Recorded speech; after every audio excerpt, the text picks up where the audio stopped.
You already feel it in your gut.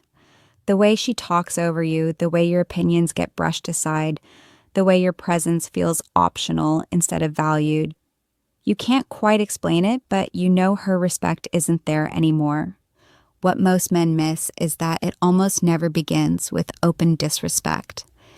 It starts earlier, quietly, the moment you begin trading pieces of yourself just to keep the relationship intact.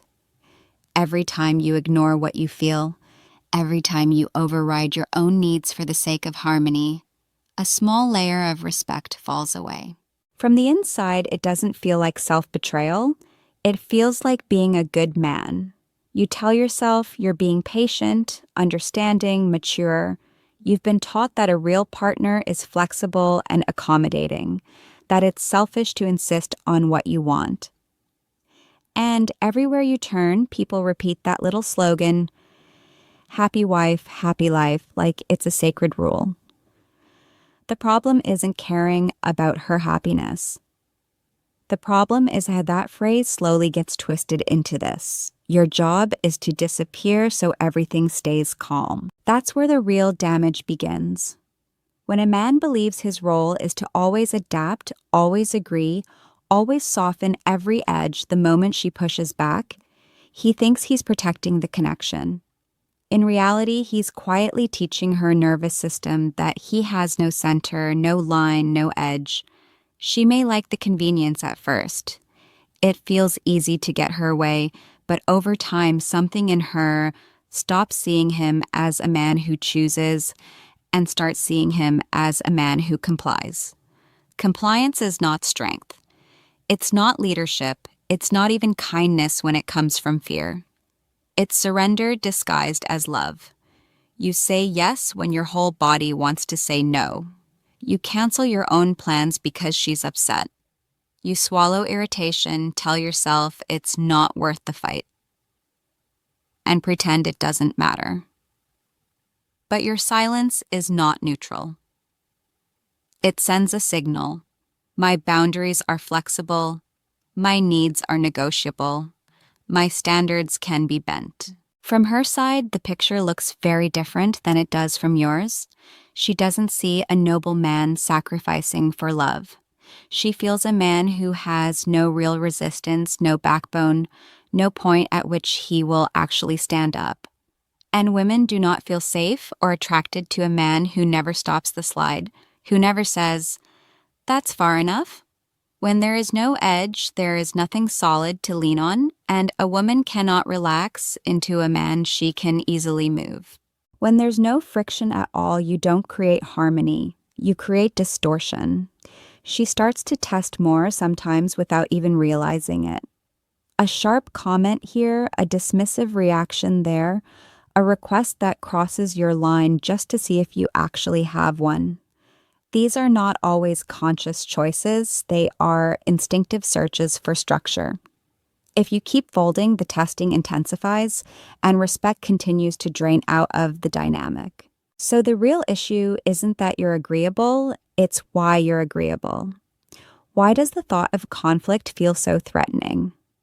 Why does the word no feel like an attack instead of a simple boundary? Why does standing in your own truth seem more dangerous than slowly fading out of yourself, one compromise at a time? Until you answer those questions, you'll keep doubling down on the same strategy, giving more, trying harder, being nicer, while wondering why her respect keeps slipping through your fingers. Because what's missing in the relationship isn't more effort. What's missing is you. You can tell her all day that you're confident and strong, but she doesn't believe your adjectives. She believes your patterns. She reads your self-worth in what you tolerate, how you decide, and how quickly you abandon your own standards when the situation becomes tense.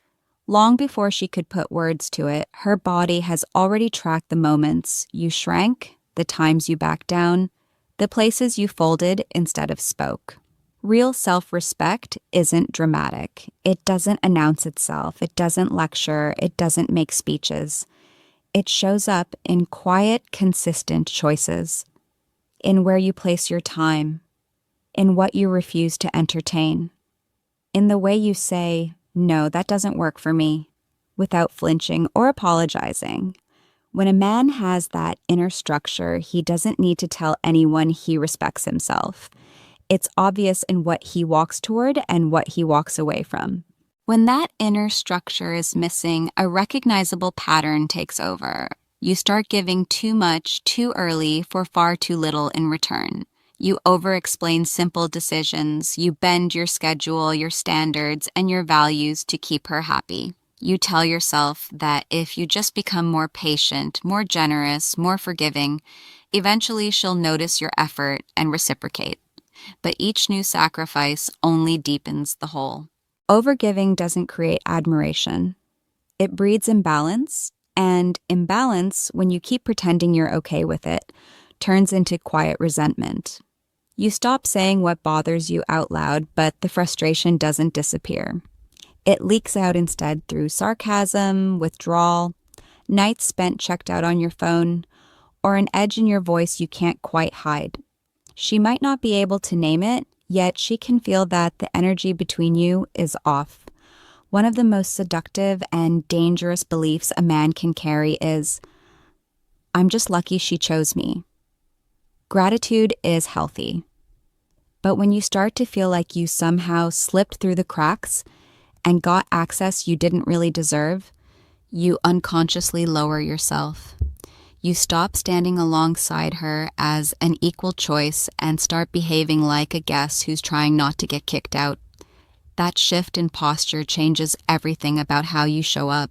Once your sense of worth relies on her approval, your presence loses its spine. You hesitate before you speak. You scan her face to see which version of you is allowed today. You seek her reaction before you trust your own judgment. A woman cannot deeply respect a man who operates like he needs permission to be himself. Over time, she doesn't leave because you're cruel or incompetent. She pulls away because there's nothing left to admire. Underneath all of this sits a core fear that quietly fuels low self-worth. The belief that if you stop giving, she'll go. That if you put your foot down, she'll walk. That if you reveal what you actually think, she'll decide you're not worth it. Until you confront that fear directly, you'll keep trying to earn respect by sacrificing the very thing that creates it, your own unshakable sense of self. There's a particular fear that eats away at a relationship from inside long before anyone packs a bag. It doesn't always show up as drama or obvious panic. It hides in the pauses, in the second guesses, in the way you constantly weigh your truth against the risk of upsetting her. You start running every decision through one quiet question. If I say or do this, could it cost me her? And once that question becomes the filter for your behavior, the power dynamic has already shifted. When your fear of losing her grows bigger than your fear of losing yourself, attraction begins a slow decline. It doesn't usually happen in some explosive moment.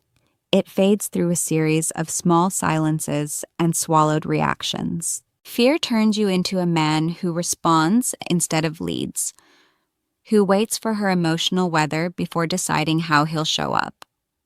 And women do not feel drawn to or safe with a man whose choices are dictated by anxiety. This is how it often plays out in real life. She makes a dismissive remark in front of friends. She cancels plans last minute without considering your time. She crosses a minor line that your body immediately recognizes. You feel the sting, you feel the tightening in your chest, and then you start doing math. If I bring this up, will it start an argument? Will she get distant? Will she leave? So you file it away, tell yourself it's not worth it. You convince yourself that you're choosing peace, but it isn't peace, it's avoidance. She may not be consciously analyzing your reaction, yet she senses the shift. She can feel that you didn't let it go from a place of strength, you swallowed it from a place of fear.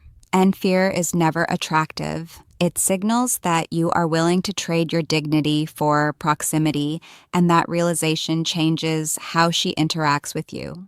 The man who is terrified of walking away sends a silent message. I will absorb more than I should. Once that message lands, the dynamic inevitably changes. She may not respect the new terms. She may not even like them. But relationship psychology always responds to leverage. The person least willing to leave almost always ends up compromising the most. It's not cruelty, it's human nature. Many men don't want to hear this, but it's unavoidable. The moment she knows you'll stay no matter what, the testing intensifies. Not necessarily because she's trying to hurt you, but because unresolved fear invites boundary pushing. If your line is never enforced, it might as well not exist. Love is not proved by how much pain you'll endure. Staying through repeated disrespect isn't devotion. It's refusal to face your own fear of being alone. Real strength in a relationship has nothing to do with control. It has everything to do with self-trust, with knowing deep down that you can handle discomfort, conflict, even separation, and still remain intact. That you won't fall apart if she disapproves, gets upset, or even leaves. When you truly believe that, your energy shifts. You don't cling, you choose. And oddly enough, that's when you become most attractive. So no, love doesn't require you to accept behavior that drains you. Love doesn't mean shrinking yourself so she never feels challenged. Healthy love exists between two people who both know they would survive without each other and freely decide to stay. Which raises the real question. If you can't control her reactions, how do you rebuild respect without becoming harsh, bitter, or shut down? The answer begins with something most men misunderstand: boundaries. When many men hear the word boundaries, they picture raised voices, ultimatums, threats, or emotional games. They imagine telling a woman how she must behave and thinking that's strength. That isn't a boundary. That's an attempt at control. True boundaries are different. They are not rules you impose on her. They are lines you commit to for yourself, standards that guide how you respond regardless of what anyone else does. A real boundary sounds like this. If X happens, here's what I will do. Not, here's what you must do for me. That distinction is everything. When you base your sense of power on forcing her to change, you will always feel unstable. But when you base your power on your own consistent follow-through, your presence becomes steady. You don't have to lecture, threaten, or beg. Your actions carry the message.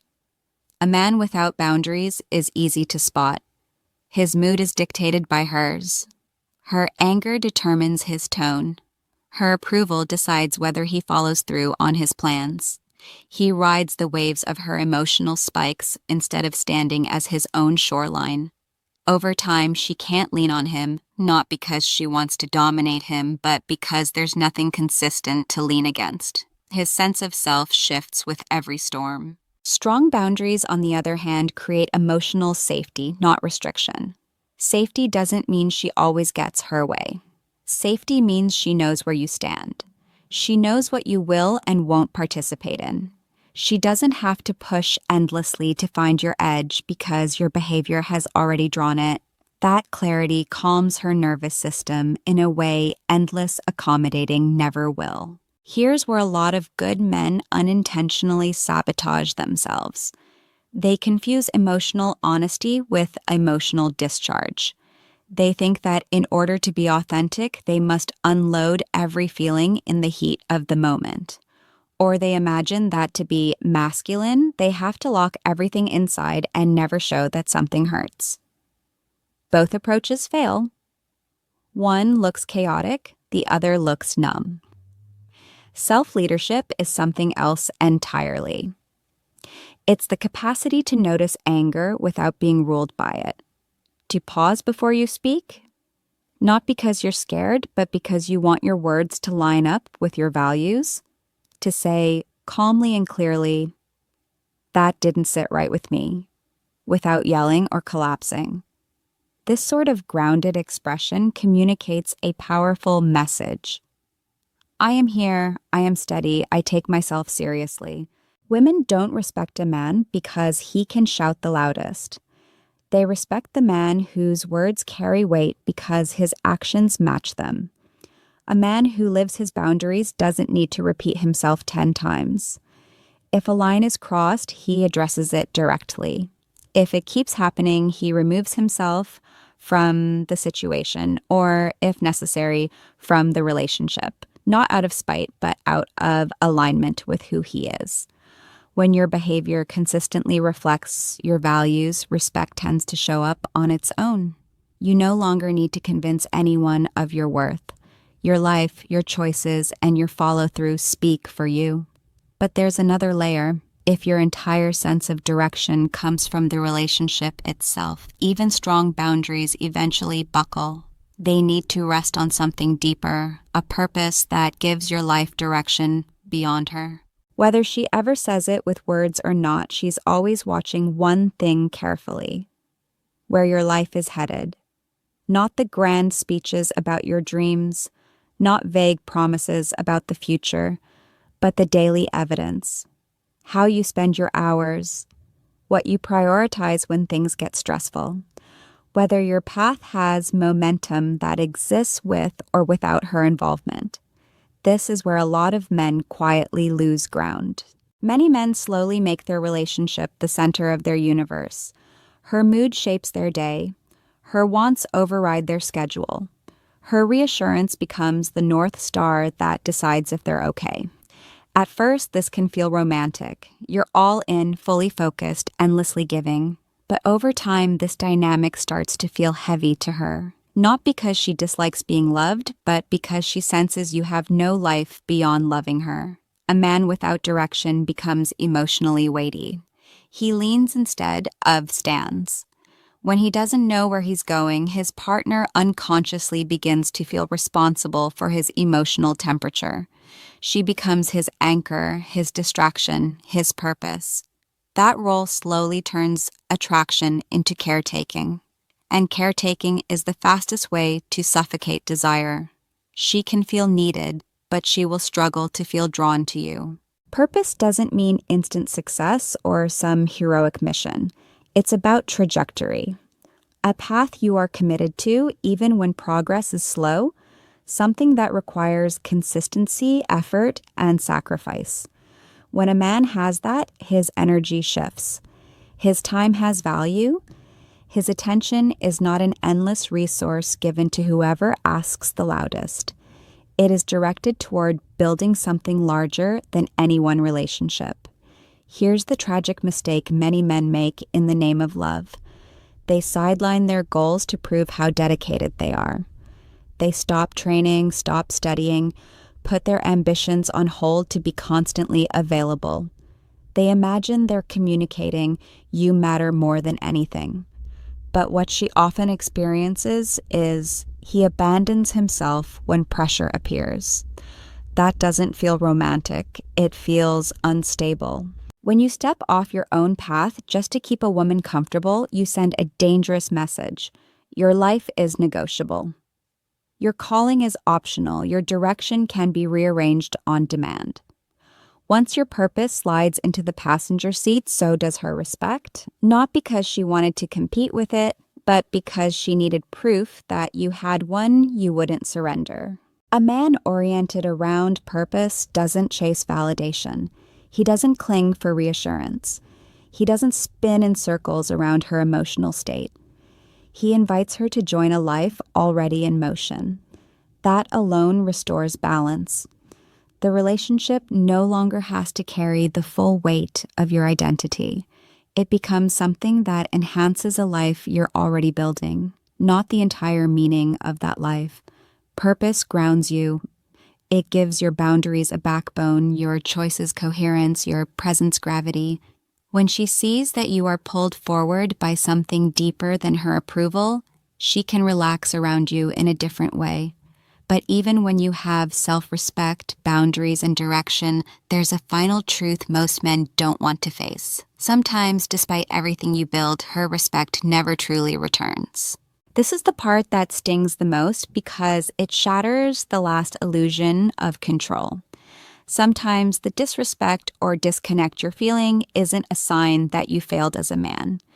It's a sign that the two of you are fundamentally misaligned. No matter how much you grow, how many boundaries you set, or how focused your purpose becomes, the dynamic still feels strained, and nothing you do seems to shift it for long. Not every woman who struggles to respect you does so because you lack structure or direction. You can improve yourself in every way that matters and still feel unseen, dismissed, or chronically misunderstood. That doesn't always mean you need to work harder. Sometimes it means you need to listen more closely to reality. Compatibility is more than chemistry or butterflies. It's whether your values, pacing, and conflict style actually fit together. When your core values clash, when your emotional rhythms are constantly out of sync, when every disagreement turns into a battle instead of a bridge, respect wears down naturally. Not out of hatred, but out of exhaustion. Friction that never finds resolution becomes distance. Yet many men stay locked in because they mix up wanting her with being meant for her. They mistake intensity for suitability. You have to look beyond the highs. Ask yourself what the baseline feels like around her. Do you feel grounded or constantly on edge? Does talking about hard things eventually create more understanding or just leave you drained? Are you growing as a man in this connection, or are you slowly armoring up, becoming more guarded, more doubtful of yourself? These questions matter more than how incredible the good nights feel. A strong man doesn't try to twist a woman into someone she's not. He doesn't cling to an image of what she could become if only she changed. He pays attention to what the relationship requires from him day after day. If it constantly asks him to shrink, to soften his convictions, to accept behavior that chips away at his dignity, he recognizes the cost and chooses not to pay it. Walking away, when done from clarity, is not a failure. It's discernment. It's the ability to see that staying would require betraying yourself and choosing otherwise. That single decision made without dramatic speeches or bitterness is often the moment your self-respect snaps back into place, because you've finally proven to yourself that you will not sacrifice who you are just to avoid being alone. Respect cannot be bargained into existence where there is no real alignment. It cannot be forced in an environment where peace is always out of reach. And it cannot grow in a space where you must constantly argue for your right to be heard and valued. The deepest power you can ever hold in love is not domination, it's choice. The choice to stay where you thrive and to leave where you don't. When you choose yourself without rage, without needing her to be the villain, without begging her to agree, something shifts at the core. You reclaim your own respect, even if she never sees your worth clearly, you do. And that is the only respect that truly lasts. From that place, you won't be obsessed with how to keep someone. You'll be focused on who you are becoming, whether anyone is standing beside you or not. If anything in this hit closer than you expected, treat it less like motivation and more like a mirror. Share it with a man you know is bending himself into knots to be chosen. And sit with the moment you realized you had been permitting too much. Because women do not admire men who dissolve themselves to be loved. But they will always respect the man who stands firm in who he is, even if that means standing alone.